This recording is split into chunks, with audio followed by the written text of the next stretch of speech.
official Trudy TV, aka Mr. DFG, Destined for Greatness, really know the vibes. We came for the mud, it makes sense now why. We're diamonds in the dirt. Hey guys, we're back with another video. Make sure you like, comment and subscribe as always.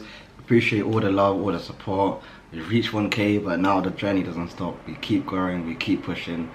But hey, I wanted to even come and do a video talking about, you know, how well African teams have done in the World Cup. I mean, 9 teams made it through to the round of 32. Of course, South Africa got knocked out yesterday, but even that, it was a close game. But fair play, Canada, you know, they're always going to have the edge as the home country. But hey, 9 African teams, and this just shows that African countries were improving, and we're not just there to just take part or just to roll over. No, we're there to take part and actually to do something, to do well, to cause upsets. So I honestly, big up Africa. We are all one, we are all united. So it's good, even though my country's on in it, I still support it for like South Africa, Ivory Coast, Ghana, you know, you get me, we're all one. But anyways, enough of that. What we're here to talk about today, as you can see probably from the title, is Yan Diomande. No. Wait. This guy, man. After all that talk, oh yeah, my dad's a Liverpool fan, this, that. Seems like we've agreed personal terms with him just for him to choose PSG. Just for him to choose PSG. After all the, me even watching Ivory Coast games, getting a bit to know him, saying, okay, how can he fit into our team? How would he play? Just for him to not even want to come. And to be honest, there's two things. There's a positive and negative. Or you can look at it in a positive and negative way. The negative way you can look at it is, bro, we've lost one of, you know, one way you can look at it is, look, we lost one of the most talented prospects in football right now. Could potentially be a star. You know, PSG are looking at him with already the wingers they have, and they're still trying to get him. That honestly says all you need to know about him. That's why I really wanted to get him, because of that. PSG are in for him, and they've got Barcola, Bowie, Kvaratskhelia, Dembele, this and that, and they're still trying to get him in. I'm like, yeah, bring the boy in, but fortunately that's not the case. Obviously, he speaks French, so it makes sense for him to go to a French country. Obviously, PSG as well, you could argue they're the best team in the world right now, won back-to-back Champions Leagues. Of course, they always win their league on, but that league is crap. And people are saying that he won't get game time, but he will, because all them top players that we mentioned for PSG, they mainly just play in Champions League. And League on, that's where Diomande, whoever, will play.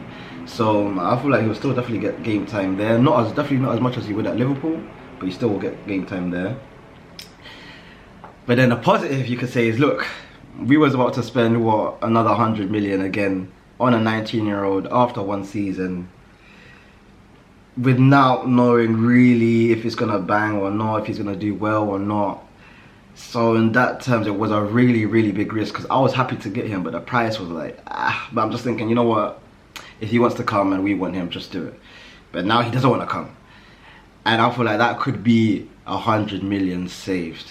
Yeah, I don't know if you guys remember, when was it, 2022?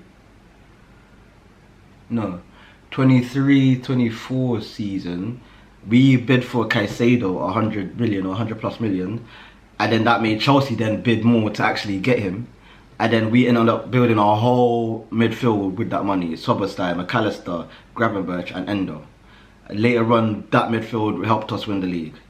So my thing is here, it's either one or two things. Either, you know, this is a blessing in disguise and Liverpool can, you know, put that money elsewhere and get multiple players, like a Barcola or like a, I don't know, maybe Somerville or a Ryan or Krupi. Barcola and Krupi could be ones for me, but then again, they're both kind of left-sided.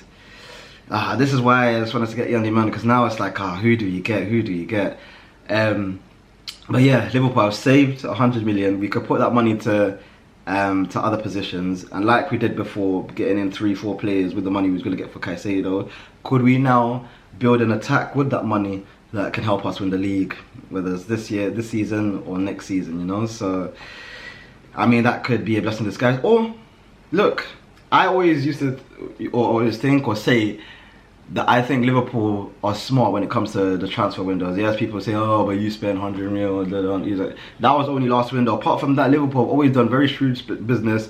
A good selling club in terms of getting the most value out of players. Of course, we let a few players go for free, but their wages were a lot, so that's freed up some space. But it was normally like a Munoz deal. Perfect Liverpool signing, like 40 million, 30 million, all the Salahs, whatever.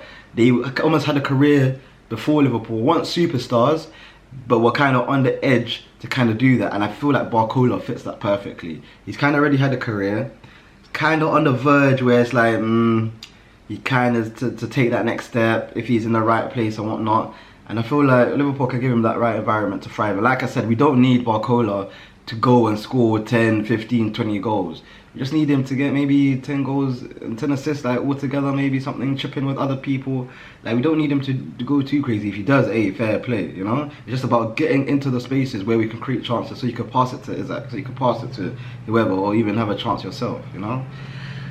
But, oh my gosh, I think, yeah, but another thing I was going to say, master plan behind the scenes by Michael Edwards and Richard Hughes to say, look, we know PSG won Diomande, but they ain't really trying to push. You know what?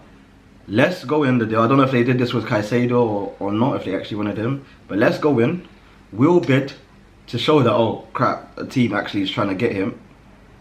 You know, so that we could accelerate the PSG move, accelerate them trying to actually get him. So once they get him, and I've seen they're looking at Aklush as well, once they get both of them, that leaves space for Barcola. And all the time, even when Diomande has been mentioned, Barcola has been mentioned there with him all the time. Oh, but don't forget Barcola. Don't forget Barcola. Don't forget Barcola. Barcola's on Liverpool's list. So maybe it was just a plan kind of all along to get PSG to get Diomande so they could kind of free up space to sell Barcola and we can get him. Maybe that was the master plan all along. I don't know. Who knows? Who knows? Let's see. I mean, this is why we're here. I'm here talking about it on the cameras, and we're not in the board meetings doing the business transfers. So, hey, I mean, I don't know, man. I just like, where do we go from here? I think Barcola, we definitely have to get in. I don't want to get with these minters and whatnot. Like, it's just underwhelming, you know. I mean, they could still bang. I mean, like Salah's, the Manes, did we expect them to do what they did? So maybe a minter could work. But just from a Diomande to that, it's just like, But I don't know, guys, man. Let me know what you think. You know, was it a master plan from Liverpool to do this all along? Or did Diomande just choose PSG over us? You know, do you think it was a smart decision for him to do that? Because he would have got definitely guaranteed game time, guaranteed starter at Liverpool. I don't know if he's guaranteed that at PSG, but I think he'll do well anyway. I saw something as well. There might be a deal where PSG can buy him this summer, but he only will come next year. So, I mean, I hope that's not the case, because then maybe Barcola might stay. But I don't know, guys, man. Liverpool, man. First Real Madrid trying to take players that we won. Now PSG. I mean, it makes sense. They won 2 Champions Leagues in a row.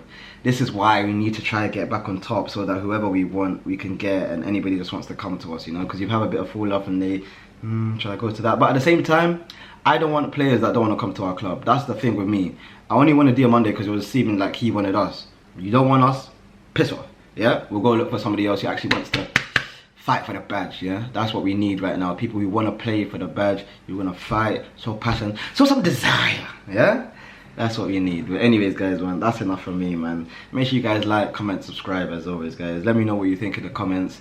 Is Yan Diomande to PSG a good decision for him? Is it a good decision for PSG? Did Liverpool lose out? Who did Liverpool go for next? Let me know, my people, man. Anyway, guys, take care. I appreciate you guys as always, man. Make sure you stay blessed.